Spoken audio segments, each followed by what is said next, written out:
A Dama da Tortura. A história real de terror de Delphine LaLaurie.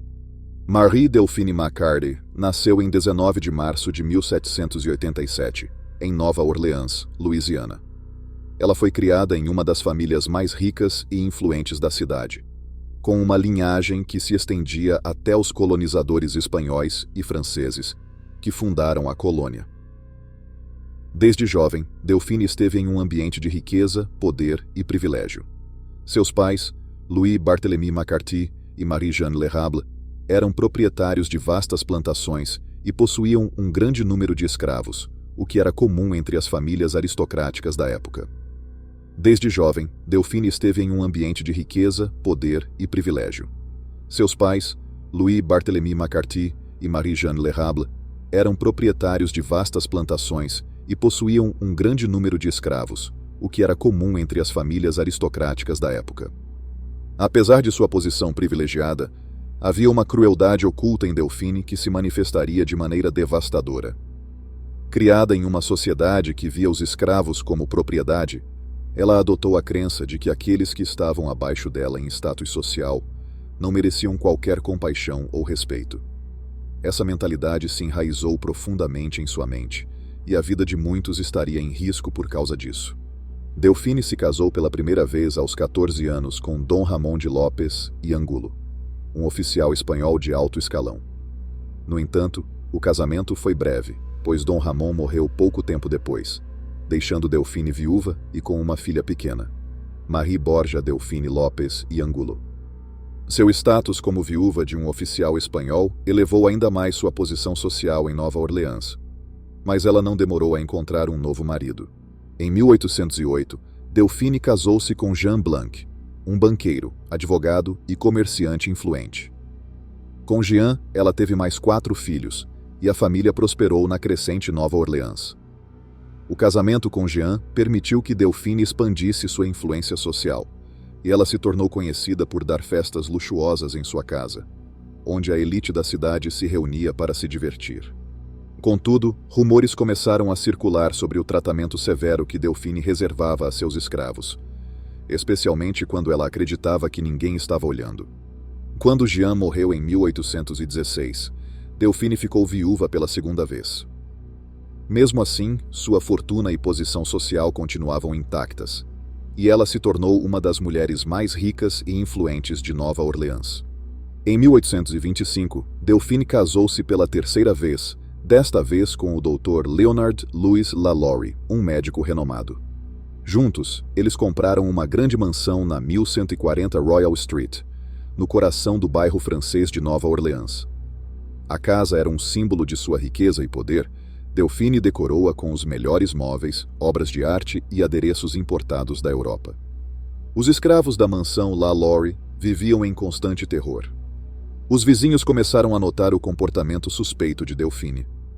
Havia relatos de escravos que desapareciam sem explicação, e aqueles que eram vistos estavam frequentemente feridos ou marcados. As suspeitas cresceram quando uma jovem escrava de 12 anos, chamada Lia, morreu após cair do telhado da mansão. Ela estava tentando escapar da ira de Delphine, que a havia perseguido com um chicote por puxar seu cabelo enquanto o penteava. A morte de Lia foi oficialmente considerada um acidente, mas os rumores de abuso se intensificaram. No entanto, Delphine era esperta e sabia como manipular a percepção pública. Ela fazia doações generosas à igreja e participava ativamente da vida social de Nova Orleans, apresentando-se como uma admiradora cristã e uma dama justa.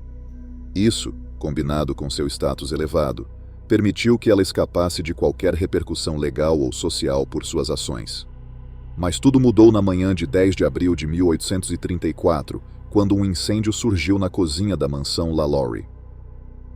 Os bombeiros chegaram rapidamente ao local, mas enquanto tentavam apagar o fogo, foram informados por uma escrava idosa, acorrentada ao fogão, que havia mais escravos presos no sótão.